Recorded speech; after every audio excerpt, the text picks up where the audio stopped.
Quels sont les différents éléments du FTT Tiaroy et comment les assembler? Cette vidéo est la deuxième d'une série de 3 vidéos didactiques visant à promouvoir l'utilisation de la technique FAO Tiaroy de transformation ou FTT Tiaroy. Avant de regarder la présente vidéo concernant les modes d'acquisition et de construction de l'équipement, il est vivement recommandé de visionner tout d'abord la première vidéo portant sur les raisons du développement et les avantages de la dite technique.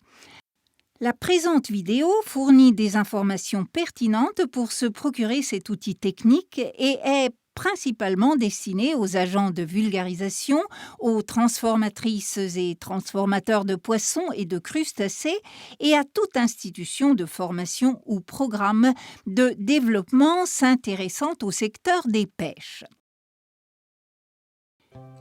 Introduction.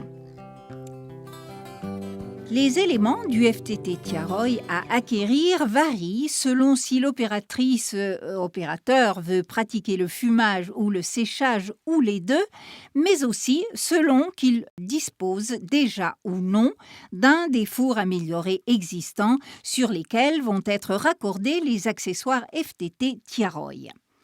Les ressources nécessaires vont par conséquent aussi différer d'un cas à l'autre, certes avec pour objectif ultime de meilleures conditions de transformation, la mise sur le marché de produits de meilleure qualité et la possibilité de revenus additionnels avec l'utilisation des coproduits.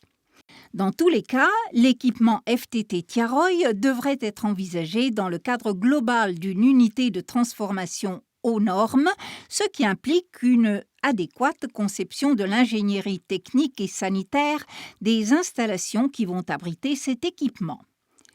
L'armature, les clés et les couvercles sont les mêmes dans l'utilisation des fours améliorés existants que dans le cas du FTT Tiaroy.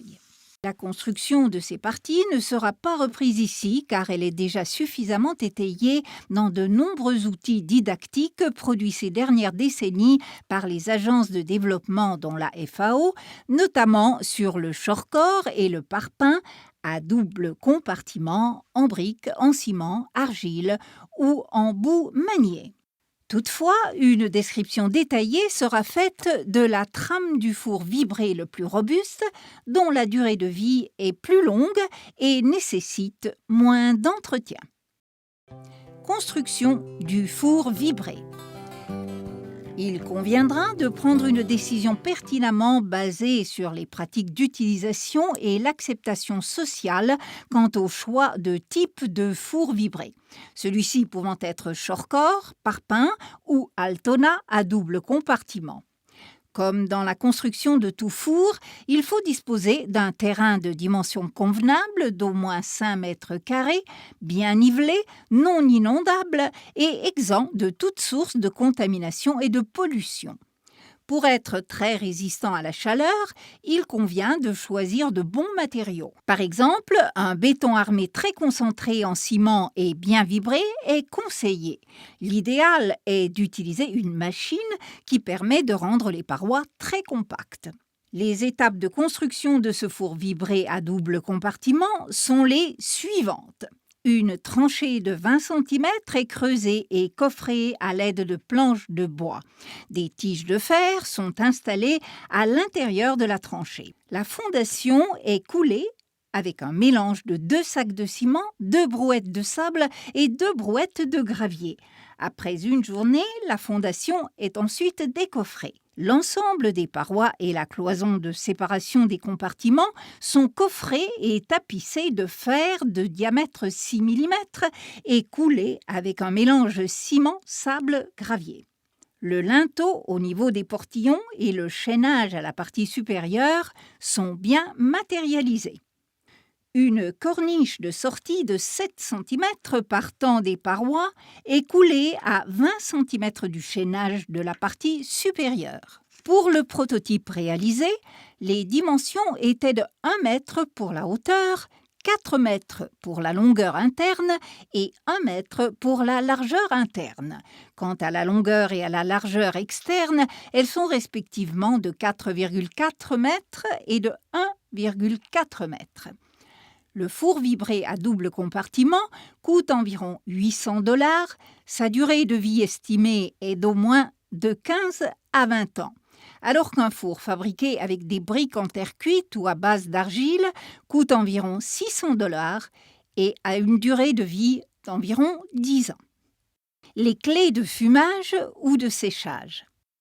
Pour rappel, leur conception commune aux fours existants reste généralement valide dans l'adaptation au FTT Tiaroy. Il n'est toutefois pas inutile de souligner ici l'importance du choix des matériaux pour faciliter le nettoyage et la résistance à la chaleur. La charge maximale par clé du pare-pain est de 100 kg contre 20 kg pour le short-core. Un bon conseil pratique serait de ne pas dépasser 10 clés superposées. Avec ces équipements disponibles, four plus clé, l'opérateur devra ensuite se procurer les accessoires adaptés suivants pour pouvoir bénéficier de toutes les fonctions du FTT Tiaroy. Les accessoires spécifiques au FTT Tiaroy. Premier accessoire, le fourneau. Deuxième accessoire, la plaque de collecte de graisse. Troisième accessoire, le générateur de fumée externe. Quatrième accessoire, le distributeur d'air chaud. Pour le séchage, il faudra les mêmes dispositifs décrits ci-dessus, mais en faisant abstraction du générateur externe de fumée. À part l'armature du four, tout le reste des équipements du FTT Tiaroy, en majorité en acier, pourront être confectionnés auprès d'un menuisier métallique ou d'un tôlier. Revoyons en détail la description et la confection de chacun de ces accessoires du FTT Tiaroy. Tout d'abord, le fourneau à braise.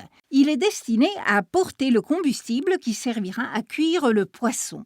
Son insertion dans le foyer concentre la chaleur sur le produit au lieu des déperditions externes auxquelles pourrait être autrement exposé l'opérateur/opératrice lors du fumage. Cette fonction diminue aussi la consommation de combustible.